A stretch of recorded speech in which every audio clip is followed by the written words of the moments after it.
I mean, there's dark comedies, and then there's so dark it's Shane Black comedies.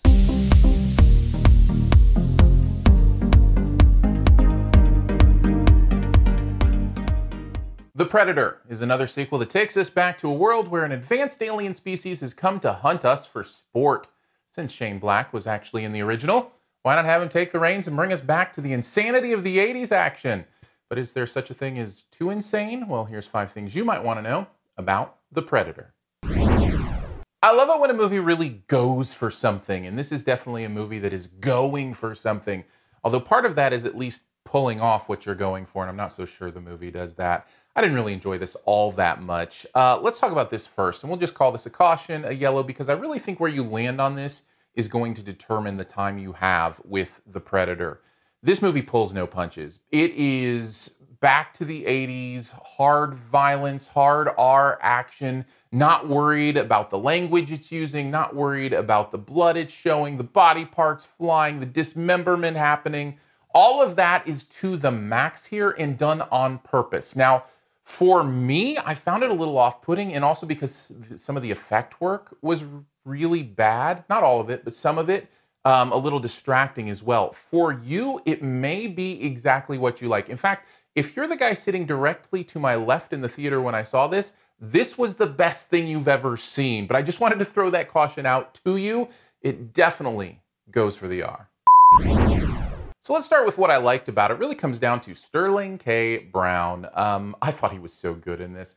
I gotta tell you, this movie I think wants to be a comedy more than anything. Yes, it wants to be an 80s action film, but it wants to be funny. That doesn't surprise me with Shane Black. And when it does work, those moments where the humor finds its tone are genuinely funny. And I do think Sterling K. Brown has a lot to do with that. He knows exactly the movie he's in. He's delivering these speeches like they were the biggest, like they were the speech in Independence Day. Every word is like the most important word this man has ever spoken.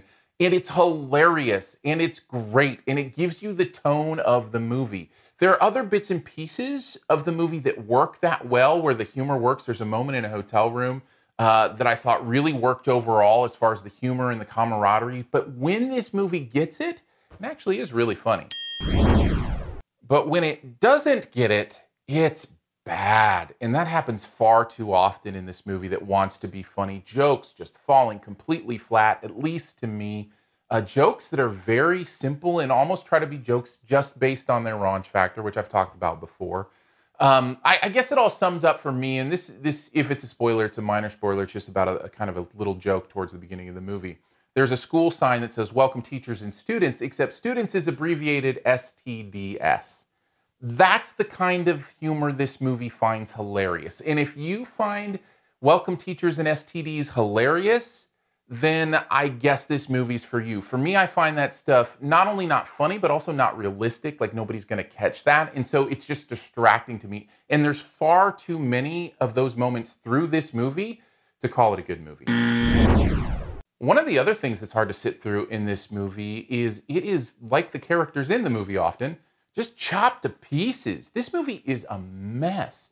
I feel like this is a movie that wanted to go to a million different places and maybe at one point had a way in early script stages to get to those places that made sense.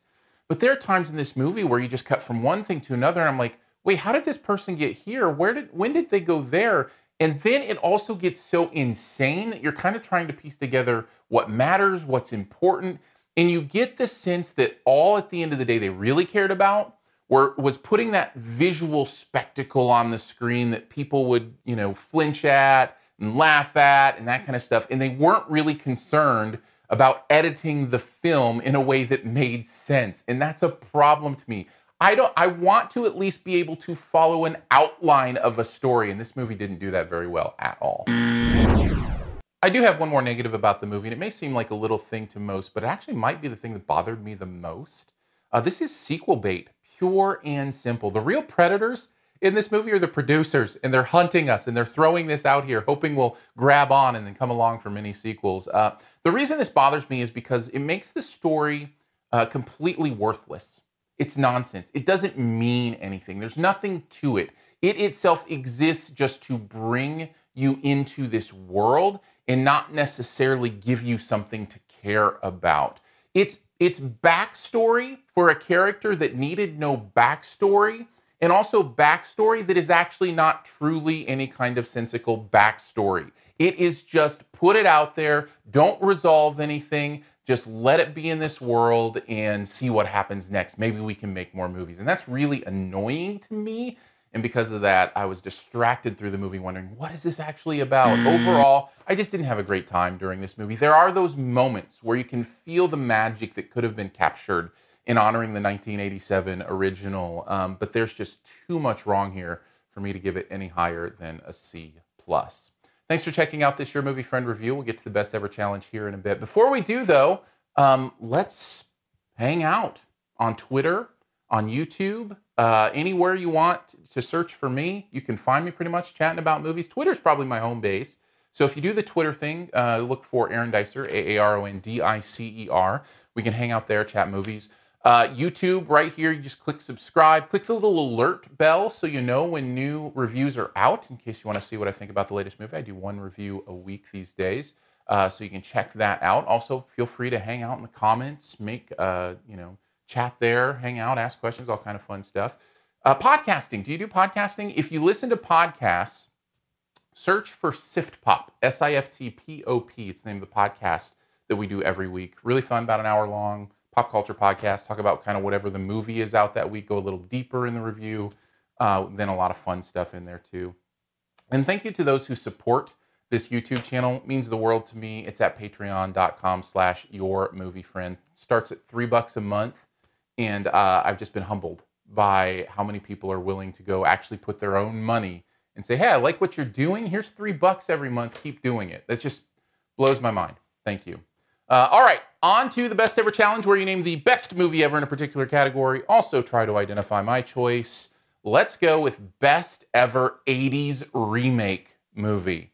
Now, you can extend this category into sequels, that kind of stuff, but I'm kind of thinking mostly of remakes, and I think my answer is going to surprise you. Here's the clue. Let's just say the doctor's in it, not being very doctorly. Take a guess at mine in the comments. First person to get it right does get a point. As always, I'd love to see your choice as well in the comments. Let me know what your favorite 80s remake is, and I'll give you a few extra seconds to hit subscribe. Just click my face.